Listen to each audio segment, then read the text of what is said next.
What's going on, bottom line viewers? It's Mitch back here with another 2020 NFL record prediction, this time for the Super Bowl contender New Orleans Saints. In 2020, the Saints again are looking for another opportunity, another crack at going to the Super Bowl and getting Drew Brees his second Super Bowl ring. Sean Payton and the Saints front office have built a really quality roster, but this time there's a little bit of a wrinkle in the mix. Tom Brady has entered the NFC South in what already was a pretty challenging and interesting division and a very tough NFC. So the Saints this season are going to have to see Tom Brady twice. Will that derail them from allowing them to have a great record and win this division? Or will the Saints overcome the arrival of Tom Brady and make the playoffs? All right, guys, before I dive into the Saints schedule, make sure that you do Gronk Spike the like button, subscribe to the Bottom Line View for more NFL videos just like this, and comment below your opinion. Let me know in the comment section, Saints fans, what you think this team will do. Do you think this team will win the Super Bowl, get to the Super Bowl? What will their record be in the regular season? And will they beat the Bucs? Let me know in the comment section below. All right, let's kick it off. Week number 1 with the Bucs game, baby. It's a big one. It's a huge one. It's Tom Brady, it's Drew Brees, matchup number uno in this season for 2020. I am going to take the Saints in week 1. Now, the reason I'm taking the Saints in week 1 versus the Bucs, although I will say the Saints, for whatever reason, have not been good in their home opener of recent years, but I will say this. The Saints have the chemistry. The Saints, they're not working on putting and installing offensive systems with their quarterback. Drew Brees has been in this system since 2006. We're not worrying about that, okay? And that is what Tom Brady and the Bucs are worrying about. They're also worrying about the chemistry with Mike Evans and Godwin on a wacky offseason. If this offseason was a little bit different, I might be saying, hey, the Bucs have a better opportunity in my mind to win. I think this game in no doubt will be close. It will no doubt be entertaining, but I'm going to side with the team with more chemistry early in the season to pick up the win. Week 2, they play the Raiders. I think this game will actually be pretty entertaining on Monday Night Football. It'll probably be pretty high scoring as the Raiders and John Gruden can always scheme up a nice game plan. But I am going to go with the Saints. I just think they're the superior roster with the superior defense and just a little bit more weaponry along with the better quarterback. So I'm going to go with the Saints. Week 3, they play Green Bay and Aaron Rodgers. This game will be fun. It will be hyped up, but I think the Saints are the better team, especially at home. I think they can run the ball on the Packers, keeping Rodgers off the field, and their defense can do just enough up front to get pressure on Rodgers to force a couple of mistakes or just overall get him off the field, make him punt.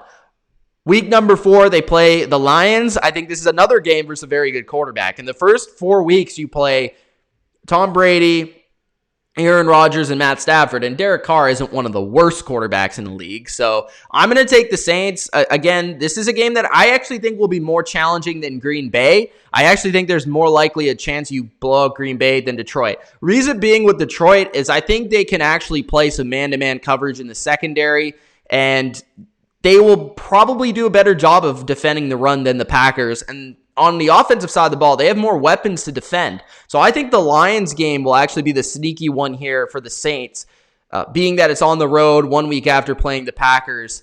So week 5, they play Monday Night Football. This is the Drew Brees revenge game versus the Chargers. I don't know how many times he's already played the Chargers in his career, but from what I remember, it hasn't been a lot of times.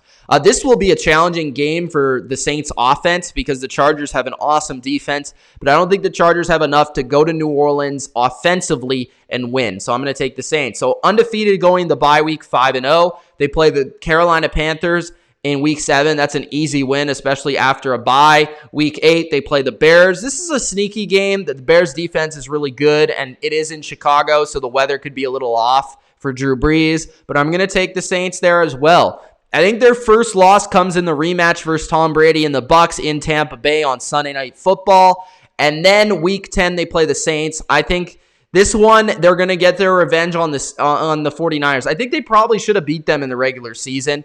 From what I saw, they were the better team for most of that game. The Saints or the 49ers were just able to pull that out. And if it is another shootout versus the 49ers, I think the Saints are more capable of winning that type of game.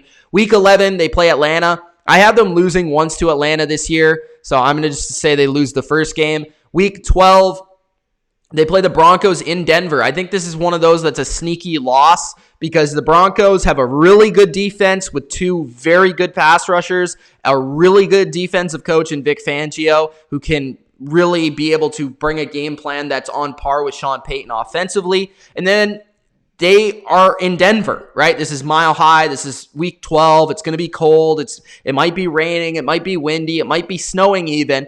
That's the type of weather that Drew Brees does not fare well in. Week 14, they play the Eagles. I believe I gave this game to the Eagles, but I'm not exactly sure. I think I did give this game to the Eagles, but this is one of those that I think could go either way.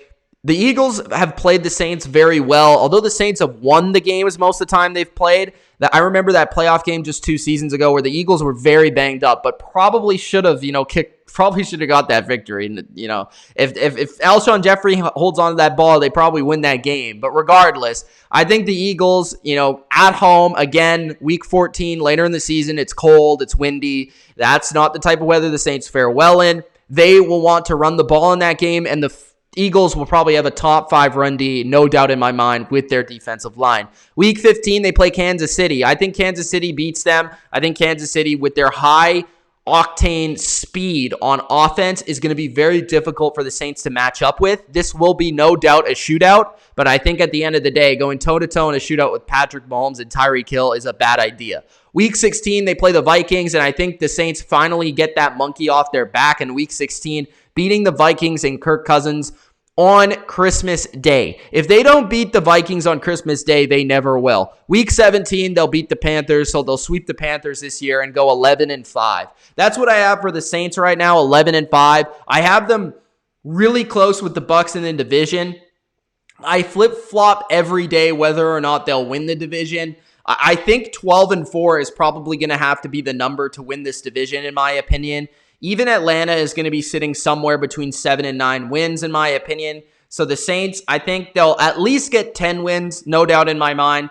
11 wins sounds about right with this schedule, and especially with the late season schedule they have, playing a absolute brutal end of the season from, playing Tampa Bay in Tampa Bay. They play San Fran from basically week 9 to week 16. Those are playoff-esque matchups. They play... Let's just count in my mind. They play the Bucs, who I think will make the playoffs. They play the 49ers, who I think will make the playoffs. Atlanta's a rivalry, which typically is very tough. They play them twice. Denver, I think, will make the playoffs. Philly, I think, will make the playoffs. Kansas City, I think, will make the playoffs. And the Vikings are just outside the playoffs, in my opinion. So those are a bunch of tough games. And the Vikings, they've struggled with. So I think this is a tough schedule. Not to mention they play the Packers, the Bucs again, and Matt Stafford and the Lions. And even going to Chicago is not going to be easy. So these games this is a tough schedule for the Saints. I think it's more difficult than Carolina, Atlanta, and Tampa Bay's schedule. So New Orleans kind of gets the tough draw there for the schedule in terms of the NFC South. But at the end of the day, I think they're still too good, too talented, too good quarterback, too good a coach to go anything worse than a double-digit season. So I have the Saints going 11-5 right now, and not sure about the division. Still really haven't decided. All right, guys, let me know in the comment section below. Will they win the NFC South? What seed will they get in the NFC? I think they'll definitely get a top.